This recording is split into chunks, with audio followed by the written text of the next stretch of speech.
न्यायालय न्यायाधीश आहेत यशवंत वर्मा, त्यांच्या शासकीय निवासस्थानी जे आहेत ते पैसे सापडले. पैसे नाही सापडले, 15 कोटी रुपये सापडले. 15 कोटी रुपये सापडले. काही लोकांचं म्हणणं आहे 15 कोटी लहान रक्कम आहे, मोठी रक्कम असावी, किमान 200 कोटी सापडायला पाहिजे.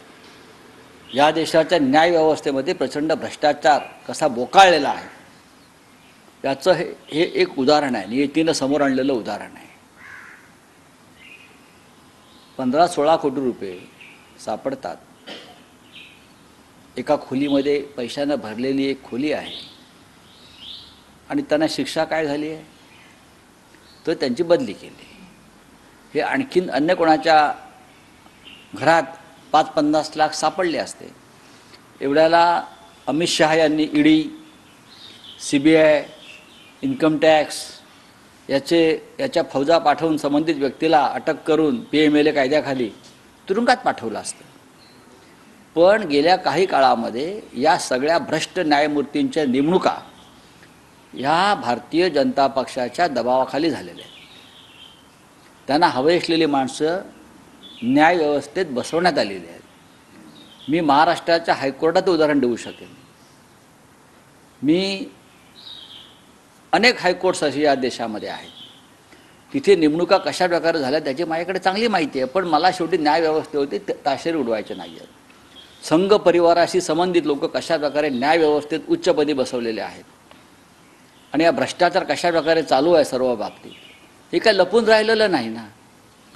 जर न्यायव्यवस्था खरोखर तटस्थ असती तर जस्टिस चंद्रचूड यांनी त्यांना जो न्याय खरोखर द्यायला हवा होता महाराष्ट्राच्या घडामोडी संदर्भात तो दिला असता. पण त्यांनी तो त्याला देऊ दिला नाही, किंवा त्यांनी तो दिला नाही, कारण हे सगळे संघाचे हस्तक आहेत, भाजपचे हस्तक आहेत. बोला. कन्नडमध्ये आपण बघतोय की मराठी जे लोक होते, मराठी सपोर्ट लोक होते, त्यांनी जेव्हा कन्नड बस कंडक्टरवर हल्ला केला त्याच्यानंतर कन्नड समर्थक लोक आज जे आहेत मोर्चावर आणि परीक्षा वगैरे आहे आणि सगळ्यांना खूप तिथे लोकल लोकांना त्रास होतो. देशाच्या गृहमंत्र्यांची जबाबदारी आहे. हा विषय स्थानिक नाही आहे. हे प्रकरण सर्वोच्च न्यायालयात न्यायप्रविष्ट आहे आणि सर्वोच्च न्यायालयात जेव्हा प्रकरण असतं तेव्हा परिस्थिती जैसे थे असते, स्टेटस को मेंटेन करावा लागतो.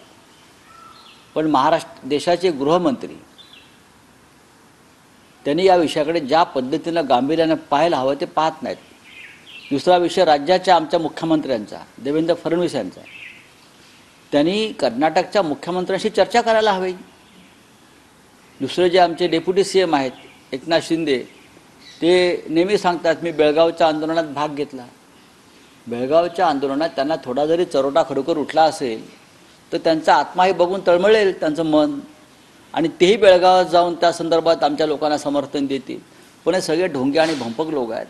आम्ही बेळगावातल्या कर्नाटक सीमेवरच्या मराठी बांधवांच्या भावना आम्ही समजून घेतोय.